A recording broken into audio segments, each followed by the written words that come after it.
Hey, great Sunday morning, everybody. Hope you're having a great day so far and that something fantastic happens today because you're amazing. Wanted to talk to you today about, and I'm convinced, as I said the other day, about having the greatest profession in the world of being a teacher.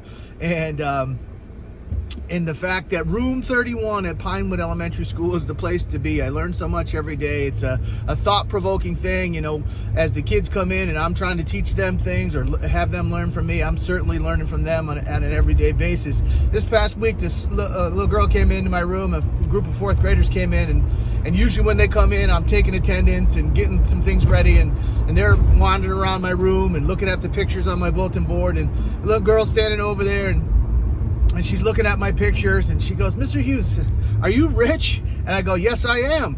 And it was just an involuntary response, because that's how I feel on the inside, that I am a rich person. And then after, when we went through our lesson and we did what we were doing, and she left, and I got thinking about being rich and what that really means. And so I looked it up in the dictionary, and rich means having a great deal of money or assets, wealth.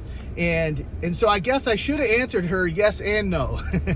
And the second definition that was in the dictionary was bountiful or plentiful. And to that portion I can answer yes. And I got thinking about people and how they define their wealth and define their life. Really, most of the time it's around their wealth, but and the term rich and where that comes from and how we define it is really relative, because to some I'm rolling in it, and to some others I don't have two nickels to scrape together in comparison to what they have, and so being rich is relative. And I want to encourage you, whenever you're defining your wealth, do yourself a favor and expand your vision beyond your checkbook or beyond your bank account and the number of things that you have. Because to me, I don't have a great deal of money, as the dictionary puts it, but those are things that I remedy and I go after every day, and building my financial wealth on a daily basis, getting in there and mining those out, whether it's through my job or businesses that I own, and doing those things. I'm adding to that on a regular basis. But the reason I feel like I answered that girl so involuntarily, just like that, about being wealth, is the other way that I characterize wealth is: are you full of joy? Do you have good relationships?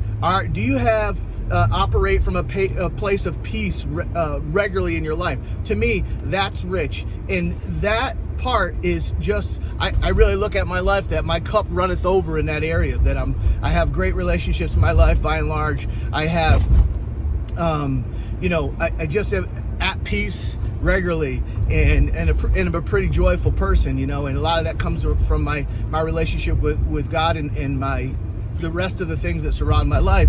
But that's rich to me, because the monetary stuff and assets and those, we can add to those as we go along, but and we can also lose those as we go along. So I want to encourage you to define your richness beyond your checkbook, and really kind of survey your life and be thankful for the buckets of joy you have, the places of peace that you have, because those are the riches that life has to offer, that nobody can take from you. So I hope that helps you, and I want to encourage you again, as you go out, to define whether you're rich or not well beyond your bank account. Have a great day. Peace.